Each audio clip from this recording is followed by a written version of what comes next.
Alright, here's the big one. I've recapped Steven Universe and Gravity Falls, so now it's time to take on the last of the modern cartoon's big three, Adventure Time. Yes, Adventure Time, the Cartoon Network classic about a human boy named Finn and his best friend and shape-shifting magical dog named Jake going on crazy adventures in this fantasy land called Ooo to protect the Candy Kingdom, where literally everyone is a sentient piece of candy. They all got wavy noodle arms and say crazy wacky catchphrases, and the show's about war. Yeah, things get a little crazy. And there's 10 freaking seasons, man. There's tons of side stories, backstories, and extra stuff, so I might have to oversimplify this one a bit. But before we get started, I will say if you like this video and want to see more, be sure to head down and hit that big red subscribe button and the little bell next to it to make sure you never miss any future uploads. Literally no time to waste on this one, so let's start with Season 1.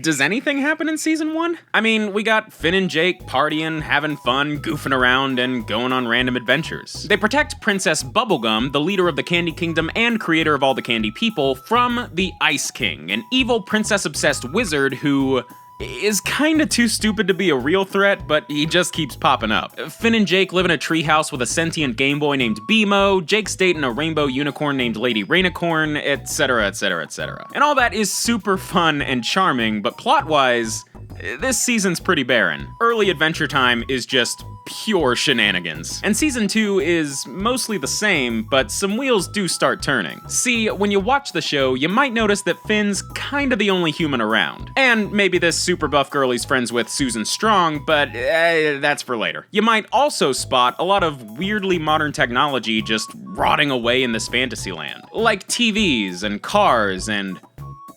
Oh!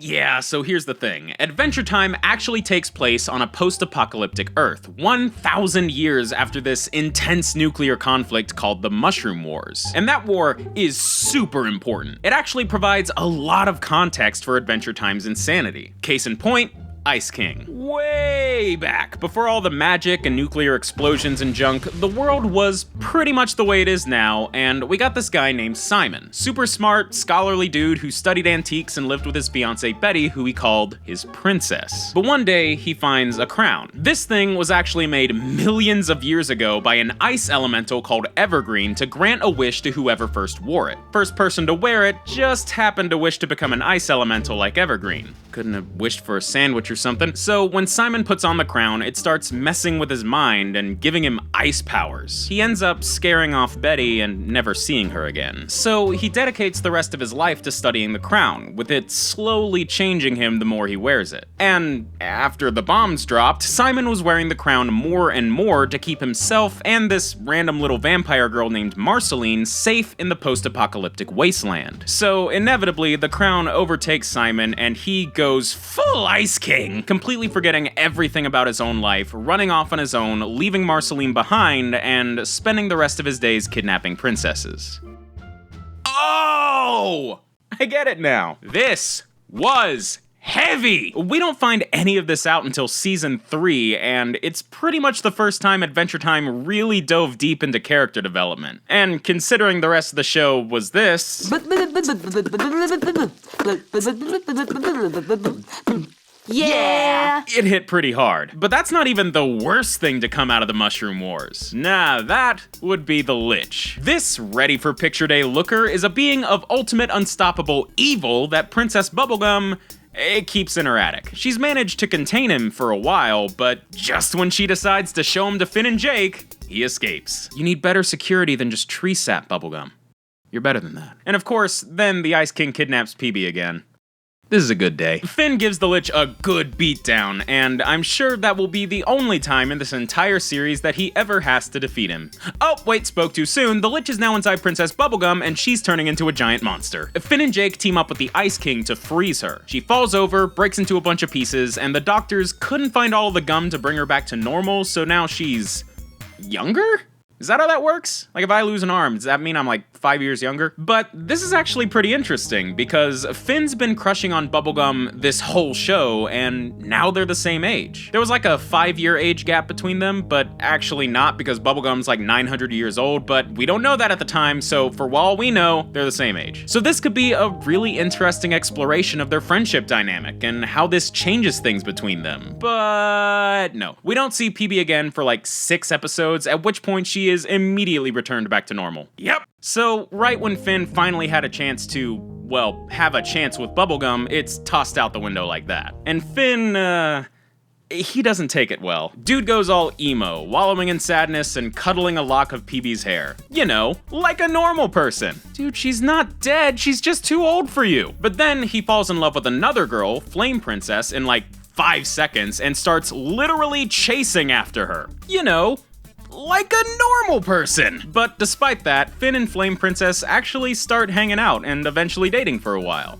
Until Finn screws it all up and gets his butt dumped. And if things weren't bad enough for our slightly problematic hero, Finn's starting to have freaky premonition dreams about the Lich. And wouldn't you know it, that dang old Lich is back. He uses the dead body of Finn's childhood hero to trick Finn into opening a portal to the Time Room. That is an actual sentence that I wrote into a script and said out loud. In the Time Room, you can make one wish that creates an alternate dimension wish reality. The Lich uses his wish to extinguish all life, but Finn jumps in right behind him and wishes that the Lich never existed. And instead of creating a paradox that explodes the universe, it instead creates a separate reality where magic doesn't exist, except for the crown, I guess. Finn's now a normal human boy with a nose and a robot arm. Standard human boy fare, and Jake is just a dog. They're living on a farm with an actual human family. This is so normal that it's weird. There's this whole ordeal where the Ice King sacrificed himself to freeze the bomb that caused the apocalypse. And with Simon dead, the crown was just like, ugh, this sucks, I'm bored, and plunged the Earth into a 400-year ice age. And now, after the world went back to normal, that warhead just kinda sits there, still frozen and ready to go off any day. But Finn just sees the crown and is like, ooh,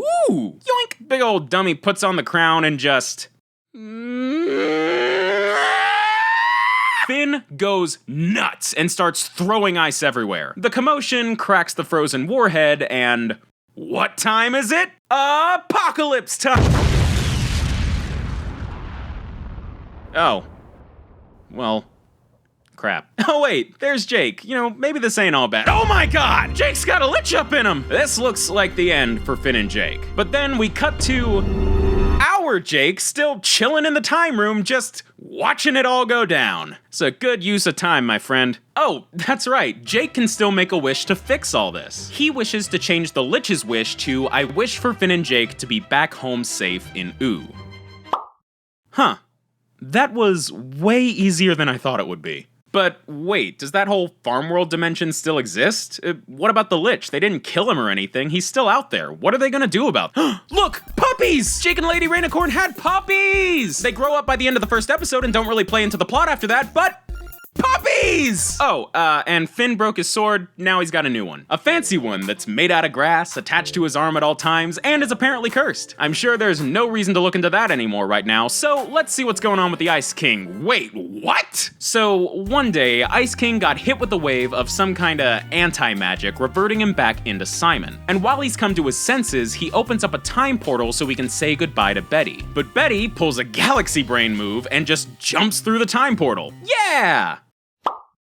Poop. Betty runs off to try and find a way to reverse whatever magic is keeping Ice King all Dumbo in the brain and bring back Simon. So in the meantime, jumping back to Finn, dude gets a massive drama bomb dropped on him when he finds out that his dad is still alive and in some giant space prison called the Citadel. Finn and Jake hop over there immediately, but because nothing is ever easy, the Lich goes too. He starts using goopy gray gunk to free all the prisoners, including this human guy named Martin. That's Finn's dad, and he's a total bum. The Lich starts closing in on Finn as Martin bails to try to escape. But Finn douses the Lich with this weird regeneration juice that turns the Lich into a giant baby? That's That's pretty weird. But no time for that right now. Finn's dad's about to get away. Finn tries to pull down the big rock Martin's escaping on, but he just isn't strong enough. But then his cursed grass sword randomly switches into maximum overdrive to try and help Finn, and... oh god! Finn's arm popped off! Aw, and it sprouted a cute little flower. But also, well, that could have gone better. Finn and Jake head back to Ooh, leave the giant harmless baby lich on some old couple's doorstep, and things go back to normal for a bit. Well, as normal as things can be when you've lost an arm. Don't worry. A bee voiced by Chloe from Life is Strange falls in love with Finn's weird arm flower, and somehow that makes it turn into a tree, explode, and then turn into a fresh new arm for Finn with a little thorn sticking out of the palm. I don't know how any of this works. Hey, wait, who's that over there? Oh, right, Betty! Forgot she was a thing. She's working with this guy named Magic Man now. Magic Man is a jerk. He turned Finn into a giant foot back in season 1, so you can tell he's pretty messed up. Also, he's apparently from Mars, so there's that. But when their experiment goes wrong, Betty winds up absorbing all of Magic Man's powers, as well as his jerkiness, making Betty crazy and magical, and making Magic Man just normal man. Dude just kinda dips back to Mars after that. Gee, that sucks. Hey, what's going on in the Ice Kingdom? Well, Ice King's just kinda chilling with his penguins, including his favorite, Gunther. Gunther. They say it a bunch of different ways in the show, and I don't know which one's the right one. Aw, look how cute he is. You would never even guess that he's actually an ancient cosmic entity called the Orgalorg, who was banished to Earth for attempting to take over the solar system by consuming the power of a comet that was barreling towards the planet. Yeah. And hey, there just so happens to be another comet barreling towards Earth right now! So the Orgalorg takes over Gunther and springs into space to try for a do-over. But Finn goes right up after him, only to find... his dad? In the mouth of a giant moth. It makes a bit more sense when you watch the whole show. Like I said, I'm kinda having to oversimplify things here for the sake of time. So Finn and Martin wander space for a bit until they find the Orgalorg chowing down on a comet. Finn jumps inside the Orgalorg's mouth, the thorn in his arm sprouts into a giant grass tentacle, and he absolutely wrecks the Orgalorg. But then the comet breaks open and reveals some other kind of cosmic entity, and they're like, Finn, you were a comet once, I guess. You lived many lives over millions of years. You created me. Or maybe you didn't, I don't know. Hey, you wanna hang? Just you and me. We can travel to the end and beginning of all things together. Or I guess you can stay on Earth and do Earth junk, if you want. Finn's like, Earth junk please! But Martin decides to take the comet up on their deal. So, Martin doesn't exist anymore. And that's the end of season 6. What the heck did I just watch? That was the weirdest season finale I've ever seen. That was weirder to me than Weirdmageddon, the finale that was meant to be as weird as it could be. The first time I saw this, it went in my head, but all I processed was... Anyway, now it's season 7, and everyone starts calling Princess Bubblegum by her real name for some reason. Her name is Bonnibel, or Bonnie for short. They revealed this name in season 2, I think. But now it's becoming a pretty regular thing, so I'm gonna do the same thing in my video. One day, Bonnie's just chilling in this cabin she grew up in when Marceline, that vampire girl Simon protected back during the Mushroom Wars, literally bursts in and asks Bonnie to make her not a vampire anymore. We've seen Marceline countless times in the series at this point. She's a vampire, but she's not evil, she's friends with Finn and Jake, she plays bass, she's a fan favorite. She just hasn't been super plot relevant till now. But trust me, her wanting to not be a vampire anymore is a big deal. So Bonnie tosses Marceline into this machine and zaps all the vampire out of her. But that wakes up a bunch of evil vampires that Marceline had slain years before. So Marcy and Bonnie, and Finn and Jake, take out all the vampires before they can cause trouble. Bonnibel and Marceline have a lot of really cute bonding moments, heavily implying that they got a bit of a past. And after doing a bunch of slaying, all the vampires are gone. Well, except Marceline. By slaying all the vampires, she absorbed their powers, which means she's back to the way she started. But, she's cool with it now. Glad we went through all that then! So we've kinda danced around this for a while now, but what the heck is going on with the whole grass sword thing? Okay, so after Finn got his new arm, he started using this new sword that had some kind of sentient Finn consciousness inside it. It's called the Finn Sword. But when someone steals Finn's Finn Sword, making Finn's Finn arm sprout Finn's Finn grass sword again, he accidentally breaks both of them. And that makes Finn big sad. And it makes the consciousness of the two swords meld together. Fast forward a bit, and Finn is getting into a huge fight with Susan Strong. Remember her? Well, now she's not only confirmed to be human, but we even find out she's got some kind of funky mods installed in her head that are making her go crazy. She beats Finn up and throws him to the ground, but Finn's arm is just like, oh, heck no, you do not mess with my rest of me like that. And that big grass tentacle sprouts again, knocks Susan on her butt, and then totally ditches Finn's arm to go grab Finn's discarded Finn sword. This boy cannot keep an arm to save his life. The two swords merge together and create Fern, a sentient grass dude who is convinced he's Finn. Dude's got a lot of issues to work out, so he rides off into the sunset for a while, but don't worry, he'll be back. In the meantime, Bubblegum gives Finn this fresh new high-tech robot arm that has a bunch of different features and abilities. Remember that. And speaking of robots, this giant stingray robot randomly just showed up on Ooh looking for Susan. But it also recognizes Finn for some reason. Obviously, this is suspicious as butt, so Finn, Jake, and Susan all set off to find where this weird stingray ship came from. They end up on this super fancy high-tech island where they find... Whoa! That's a humans! That's a veritable baker's dozen of humans! And why does that one look so much like Finn? Well, funny you should ask.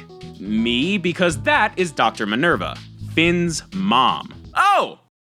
Okay! You're just gonna drop that one on us like that, alright. Minerva's lived on this island her whole life. This is where she fell in love with Martin and had Finn before a series of unfortunate events led to Martin running away from people trying to hurt him, leaving Finn on a raft in the middle of the ocean while trying to protect him, and Minerva being left on the island by herself with no idea what even happened. These days, the real Minerva's not really around anymore because she put herself in cryostasis and uploaded her consciousness to a ton of robot clones so she could help protect her people from a deadly virus that spread across the island, wiped out all their health workers, and couldn't be stopped by quarantining. Okay, this just crossed the line into official too real territory, and I am not okay with that. But yeah, now Finn's mom is a consciousness spread across a ton of robots to keep the humans safe. And now that her son's come back to her, she will not let him leave. But Finn's like, yo, that mess is dumb and stupid and wrong. Minerva's like, yeah, you're probably right. And then they leave. Oh, except Susan. This island's actually where she grew up, so she meets up with an old friend and they head off to have new adventures. Oh, and her real name's apparently Kara. We don't really see her again after that, so Finn and Jake say their goodbyes and head back to Ooh, randomly picking up this vial of nightmare juice from a dream demon on the way back. I know that's a little out of nowhere, but trust me, it's important. The guys get back home just in time for season 9. We're in the home stretch here, people. And good thing too, cause my brain is mushing out on me. Which is appropriate, cause while Finn and Jake were gone, Ooh totally mushed out on them. Place is a mess. Apparently, this ice elemental, Patience St. Pim, used Betty's newfound crazy magic to cast a mega spell that made the other elementals go crazy and corrupted all of Ooh, splitting it into 4 sections: fire, ice, candy, and slime. Betty tells Finn that they can reverse the corruption if they get all the royal elemental jewels. But once he does, Betty just yoinks them and bails. Ah, poop. Yeah, Betty doesn't really give a crap about anything other than Ice King, so she tricked Finn into bringing her the jewels so she could run more experiments to bring back Simon. But you know that Ice King, he's dumb. Dude doesn't even register what's going on and messes up her whole experiment, blowing her up in the process. Don't worry, she's fine. She's just on Mars now. It makes sense. Ice King brings the jewels back to Finn, who's hanging out with Lumpy, Space Princess. Now, Lumpy's been a fan favorite recurring character since season 1, but she's never really been super plot relevant. Not until now! See, LSP here is actually immune to the corruption that's messing with Ooh and its people. So, with all the jewels in hand, Lumpy Space Princess suction cups herself to the ground and runs a full system reset, turning everything back to normal. Hooray! LSP served a purpose. But things in Ooh don't stay good for very long. Fern starts having a total existential crisis and goes a little bit crazy. Apparently, this magic grass dude randomly developed the power to cloak himself to look exactly like the real Finn. So he attacks real Finn and tries to kill him so he can take his place. You know, like a normal person! Finn obviously doesn't want to hurt him, but he accidentally activates one of his robot arm's special abilities that completely mulches Fern. So he's dead, and as you might expect, accidentally murdering someone who looks exactly like you is just a wee bit traumatizing. So as we enter Adventure Time's 10th and final season, that whole ordeal is weighing really heavily on Finn. That is until, oops, Fern's back, and now he's tall. And he's got friends. Friends that look like they could be Princess Bubblegum's family or something. Well, that's because they are. These are the Bubblegums. I don't know if that's their official collective name, but that's what I'm gonna call them. There's Cousin Chicle, Aunt Lolly, and Uncle Gumball. Duh. Save that one. Princess Bubblegum created them when she was little, and things were pretty chill at first. But little did Bonnie know, her family was secretly conspiring against her. Bonnie was like, ain't all this candy nature dope? Let's plant trees. But Gumball was like, money. He wanted to build apartment buildings and sell merch and stuff, and wanted Bonnie to stop standing in his way. So he created this goop that would turn Bonnie into a big old dum-dum, and the whole family was in on it. That is, until Gumball tricks the other two into taking the dum-dum juice, and they got turned into... Oh, wait, those are candy people. We've seen those guys tons of times this whole show.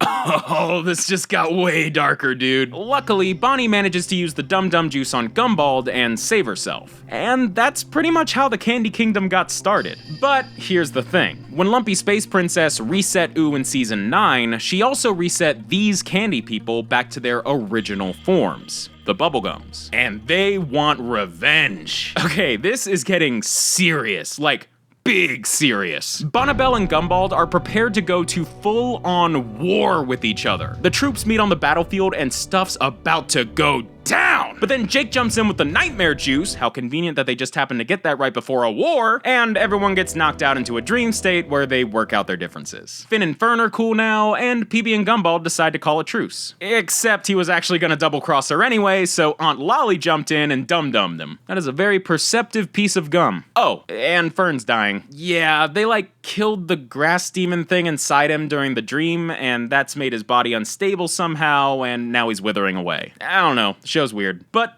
yeah, looks like the war's off. Seems like a pretty anticlimactic ending. Oh, crap. So, this is Gulb. He's an ancient giant demon baby of chaos summoned by Betty and Normal Man as part of Betty's plans to bring back Simon. And Gulb is just wrecking the place. Ice King goes over to Betty and makes her experiment blow up.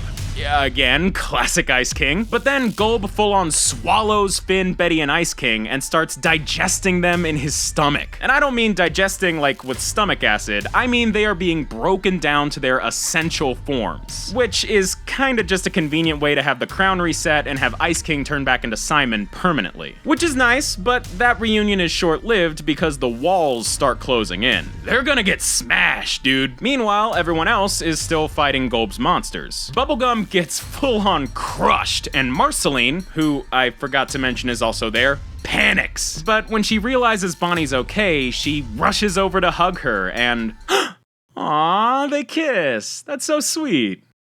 Oh, and I guess Finn's gonna die, or whatever. In classic Cartoon Network style, everyone starts singing to solve their problems. And Gulb hates their song so much that his stomach starts opening up, letting Simon and Finn escape. Betty stays behind and uses the newly reset crown to wish that she would become Gulb herself so that she can leave Ooh, sacrificing herself to keep Simon safe. And with that, it's all over. Not everyone made it out alive in the end, but the fighting is over. And so is Adventure Time. We get a really amazing montage of everyone's lives after the war, and a glimpse into the future of Ooh, but yeah, after all this, that is the story of Adventure Time from beginning to end. The most innovative and influential cartoon of the last decade, and my god, is it easy to see why. And yeah, we got some new Adventure Time specials coming out, and that's all fun, but I'ma be honest, I'm starting to get pretty exhausted after all this recapping, so let's just end this the exact same way Adventure Time would.